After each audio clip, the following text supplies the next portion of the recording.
El segundo país en lograr la independencia en todas las Américas fue Haití. Una independencia que tuvo un componente principal, que fue la rebelión de los esclavos negros, 1804. El imperialismo francés no soportó aquello. La naciente república Estados Unidos tampoco. Estados Unidos tuvo décadas sin reconocer la existencia de Haití. Entraron en pánico todos aquellos que tenían esclavos. No podían permitir que ese ejemplo liberador, nacido en Haití, creciera en las Antillas y en toda América, inclusive en Estados Unidos, donde todavía república y todo habían esclavos. Esa es la verdad. Es por eso que pocos años después de la independencia, en 1825, el Estado francés, el imperialismo francés, amenazó y rodeó a Haití, amenazándolo con invadirla y con guerra, y la obligó a pagar sumas estratosféricas, desangrando, impidiendo que se desarrollara el Estado de Haití. Sumas que al día de hoy corresponden a 560 millones de dólares actuales. Estados Unidos invadió en 1915. Estuvo 20 años allí, se robó el oro, destruyó al país, colocó sus títeres. Posteriormente tenemos dictaduras feroces pro-norteamericanas como los Duvalier, con los Tonton Macaus, que eran asesinos, detenidos, desaparecidos, 70.000 asesinados, opositores al régimen fascista de Duvalier, del padre y del hijo, que después terminaron el hijo viviendo en Francia. Haití tiene una cultura de rebeldía que no ha sido aceptada por el occidente colectivo, porque fue una república negra que colaboró con la independencia de los países de América Latina. Tenía un espíritu americanista y un espíritu de carácter solidario, y entendía que la suerte y la libertad de Haití era la suerte y la libertad también del resto de América. Hoy hablan de Haití con desprecio, de asaltos, de crímenes, de violaciones.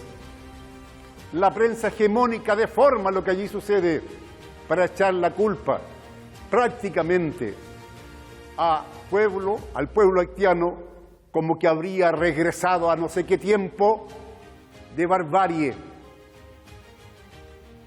tratando de señalar que es un problema de raza y haciendo una suerte de apartheid. Y muchos compran ese discurso occidental hegemónico. Pero la verdad es que Haití forma parte de la lucha por la liberación nacional de los pueblos. Más temprano que tarde estará junto a los pueblos que ya han alcanzado su libertad. Esto es Negro y Blanco por Hispan TV. Soy Eduardo Artés.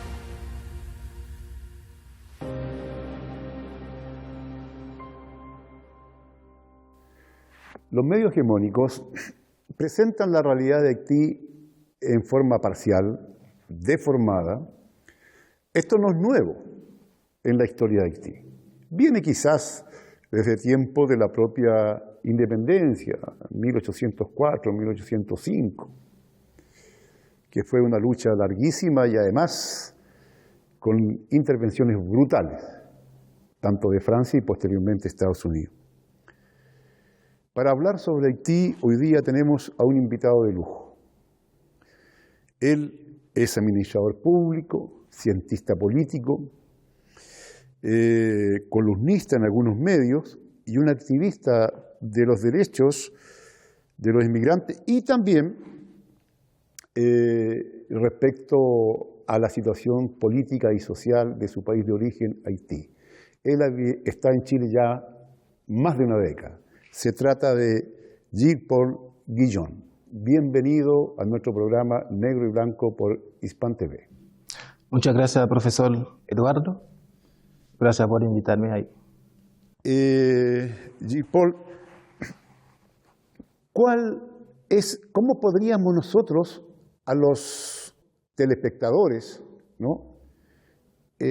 Decirle, mira, estas son las causas, este es el contexto en que se da la crisis que vive Haití, sacándole todo eso, digamos, porque pareciera ser que hasta por problemas racistas es algo ingobernable. Esa es la imagen que dejan. Muchos analistas pudieran partir diciendo que la causa de la crisis actual haitiana habría que buscarla directamente en la política exterior, ¿ya? De los occidentes más radicales. No me opongo de que una similar hipótesis puede hacer parte del tema o de la crisis haitiana. Pero yo creo que, primero, para cualquier analista serio y razonable, optaría por proponer la búsqueda de esta crisis en la corrupción interna del país. Porque cuando se observa los factores que pueden constituir una buena marcha de una nación, hablo, por ejemplo, de la salud, la seguridad alimentaria, la seguridad económica, la educación. Hay ineficiencia. Entonces, todas estas ineficiencias son productos de la corrupción. En Haití, por ejemplo, en términos educativos, tenemos el 80% de la población analfabeta. Ese es el dato que entrega la UNICEF. En términos de alimentación, más de 4 millones de personas sufren de seguridad alimentaria. Entonces, todo ese tipo de cosas yo creo que hacen parte de la crisis que estamos viviendo hoy en día. Si bien el occidente puede tener su parte, cosa que no lo niego, pero yo creo que primero hay que ver todos esos factores que podrían permitir la buena marcha de una nación, que el sistema político haitiano que venía desarrollándose hace tiempo, que no cree, digamos, en la educación, por ejemplo, porque todos estos niños hoy en día que no tienen la protección del Estado, finalmente, cuando uno le ofrece un arma para ir a delinquir, yo dudo que este niño va a pensar 2 veces. Gilles-Paul, pero aquí tú has planteado algunos temas que son esenciales, ¿no? Lo que es interno, ¿verdad? Pero en el caso de Haití, si uno analiza todo el devenir histórico, desde el año 1825, ¿no es cierto?, con esa deuda que obligó a pagar ese, ¿cómo se llama?, castigo que Francia a Haití, que en moneda actual significarían 560 millones de dólares. Y la invasión norteamericana, que estuvo casi 20 años dominando Haití, más otras invasiones posteriores, inclusive con Aristide, lo sacaron, lo pusieron de nuevo con 20.000 soldados. El tema de la crisis alimentaria, por ejemplo, tú ves, en Haití había un tipo de cerdo, que le llamaban un cerdo negro, que le llamaban tal cual, ¿ya? Y Estados Unidos, abusando de un tema de enfermedad de los animales, los hizo prácticamente eliminar a todos para introducir cerdo blanco, que no se adaptaba a las condiciones. Y además de eso, el arroz que se producía en Haití se dejó de producir para traer de Estados Unidos. O sea, hay cuestiones muy fuertes que dicen relación con la presencia de Francia y Estados Unidos posteriormente, impidiendo que Haití se autogobierne. Muchos de los gobiernos han sido colocados por las potencias extranjeras. Claro, pero esos factores también se puede considerar. Pero siempre yo digo, mira, antes de que cuando hay un problema, antes de que haya una solución exógena, siempre existe una endógena. Correcto. ¿Ya? Lo que usted acaba de decir, efectivamente, estamos de acuerdo con todo eso. Pero estas potencias, yo no creo que en alguna manera llegan y obligan, digamos, a los haitianos que deberían tomar conciencia, digamos, de la patria, hacer lo que ellos hacer lo que ellos están imponiendo, porque podemos ver hoy en día hay muchos países que resisten frente a todas esas amenazas que usted está diciendo. Por lo tanto, si hay una entrada, obviamente el imperialismo lo va a aprovechar. Entonces yo no digo que esos factores no son parte del tema. Obviamente que son parte del tema. Por ejemplo, mira, nosotros ahora, Haití tuvo elección desde 2016. Hace 10 años ya. Desde la matanza, el magnicidio del presidente Jovenel Moïse, no ha habido elección en el país. Claro, la Constitución lo dice claramente. Cuando se declara vacante el puesto del jefe del Estado, en su artículo 149, hay que elegir al presidente de la Corte de Casación, lo que podríamos llamar en Chile la Corte Suprema. Así es, vamos a quedar ahí en la Corte Suprema, vamos a ir a un breve corte, ¿ya? Y continuamos inmediatamente con el mismo hilo, ¿ya? Gracias, Gilles-Paul.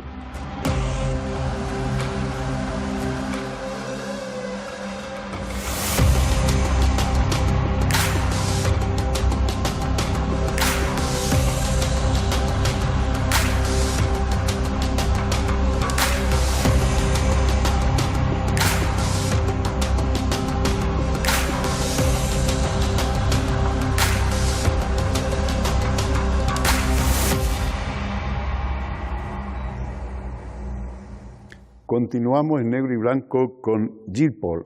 Por favor, Gilles-Paul, estás desarrollando tú la vacancia, ¿no es cierto?, a quién corresponde y qué continúa. Claro.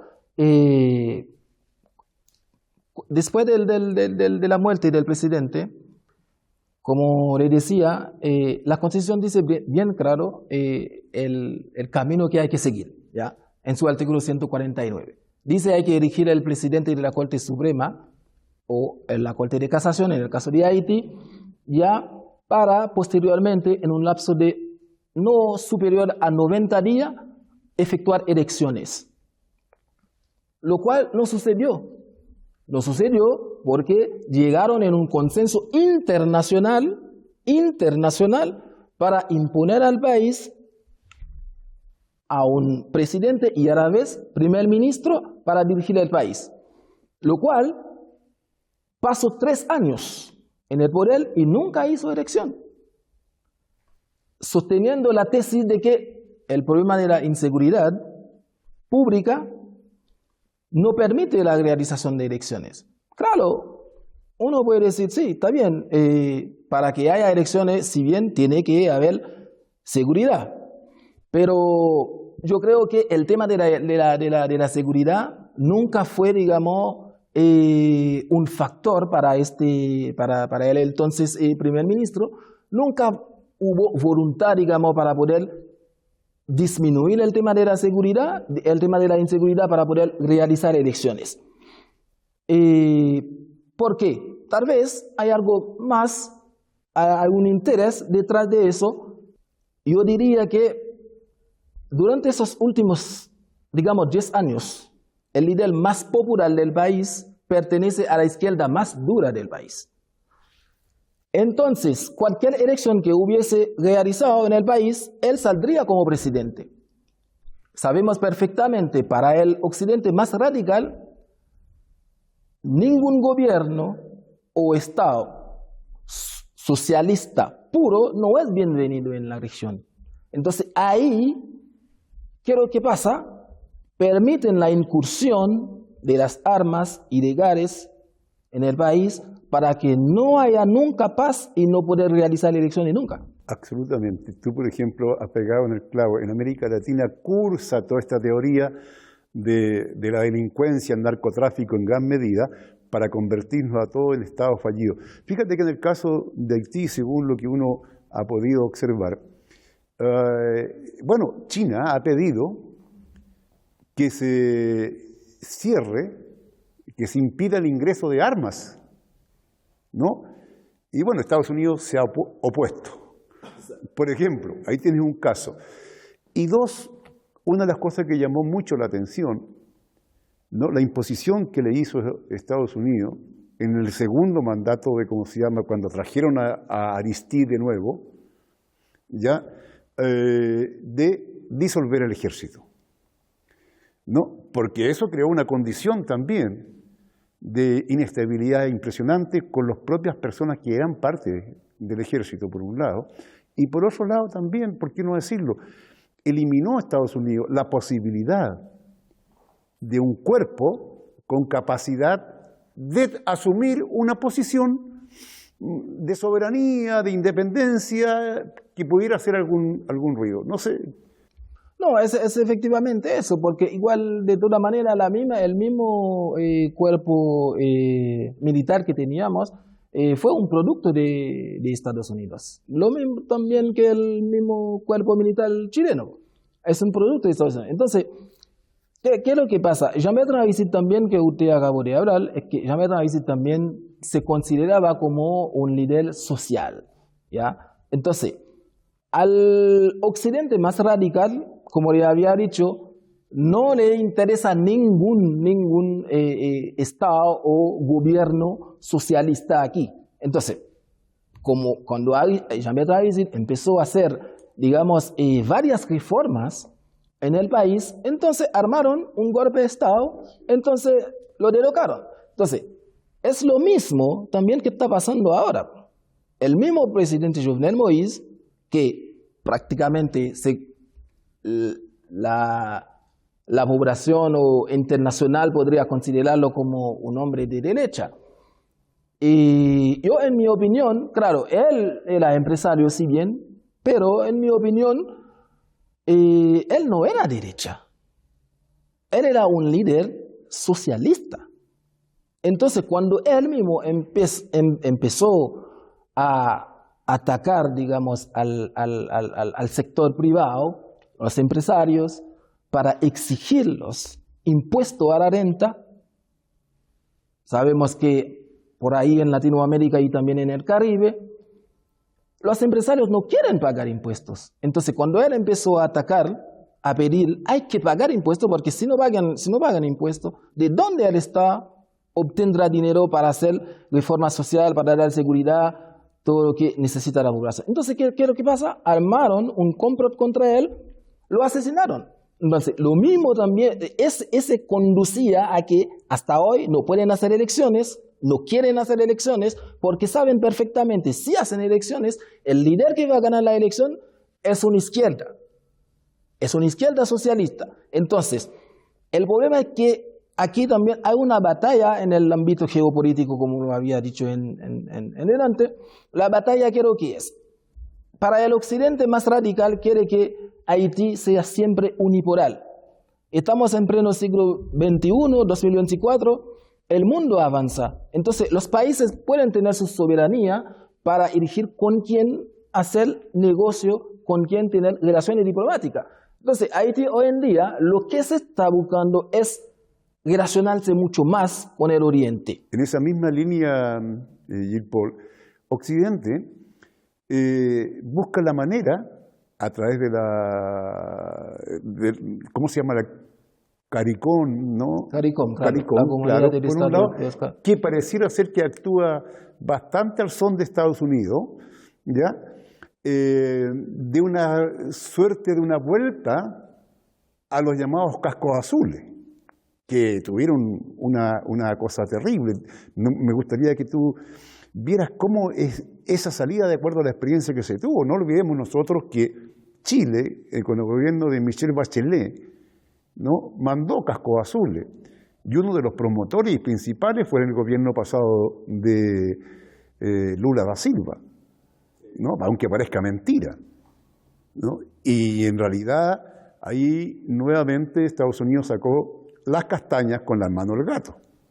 No, claro, es lo mismo que están tratando de imponer ahora otra vez, digamos, una misión de paz, supuestamente que podría solucionar la crisis haitiana, pero que no es así. No es la primera vez que nosotros sufrimos, digamos, ese tipo de invasión, ¿ya?, de fuerzas armadas en el territorio, aunque la Constitución lo prohíbe, pero de toda manera igual se hizo. Y actualmente la salida que se supone que el internacional está proponiendo es efectivamente una invasión, digamos, militar, pero esta vez que no sea, digamos, de Latinoamérica, que esta vez que sea, digamos, del continente África, y para ir, digamos, a resolver la crisis. Pero la intervención militar en el país no va a resolver la crisis. No va a resolver la crisis porque los cuarteles, se supone, entre comillas, que se supone el internacional plantea como problema de la crisis, los cuarteles no son el problema de la crisis. Los cuarteles armados no son el problema de la crisis. No pueden pensar de que si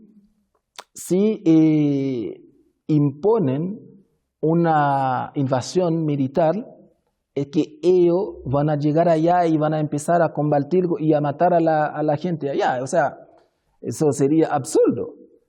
La vía no es esa. Ahora, ¿cómo resolver ese tema? Yo no tengo la respuesta clara para decir, mira, hay que seguir este camino para resolver ese tema. Pero yo no creo que una intervención de fuerzas extranjeras podría, digamos, resolver ese tema. El dinero que van a gastar en esto, yo creo que sería proponer, este dinero son como 130 millones de euros. Yo creo que la mitad lo podrían proponerlo al Estado haitiano y montar, digamos, cuerpos de seguridad pública y resolver el tema entre haitianos. Ahora, esos cuerpos ilegales que están en el país pasan a ser actores políticos, que uno quiere o no, son actores políticos. Entonces, estabilizar el país, sí o sí, hay que negociar con ellos. No sé cómo puede hacer la negociación, pero hay que negociar con ellos. Porque nosotros acá que estamos aquí, ni usted ni yo, ni siquiera sabemos para quién efectivamente estos cuerpos armados ilegalmente están trabajando. Porque le acabo de decir, la misma ONU justifica de que todas esas armas de grande calibre que están entrando en el país provienen de Estados Unidos. Entonces, aquí la cosa no es blanco y negro. Hay una parte gris que es difícil de ver. Así es, Gilles-Paul, porque de cualquier manera, claro, todo se presenta como cosas que escapan, ¿no? Que escapan, el cólera, los terremotos, el huracán, qué sé yo, la cantidad de muertos, de violaciones, de esto, y no se ve en un contexto, ¿ya? Y con esto vamos a terminar en medio minuto, ¿no? ¿Cuál es la causa principal, según tu opinión, de esto, así, en forma muy concreta y específica? La causa principal es que los haitianos aún no han decidido tomar la rienda del país y decir, mira, este país es para nosotros, tenemos que tener nuestra soberanía y el Occidente no puede imponer a nosotros el tipo de gobierno o Estado que debemos tener aquí en la región. Así es, Jean-Paul Guillaume. Te agradezco muchísimo que hubieras estado con nosotros aquí en Negro y Blanco por Hispan TV. Muchas gracias. El placer es para mí, Gracias. profesor. Muchas gracias. Muchas gracias.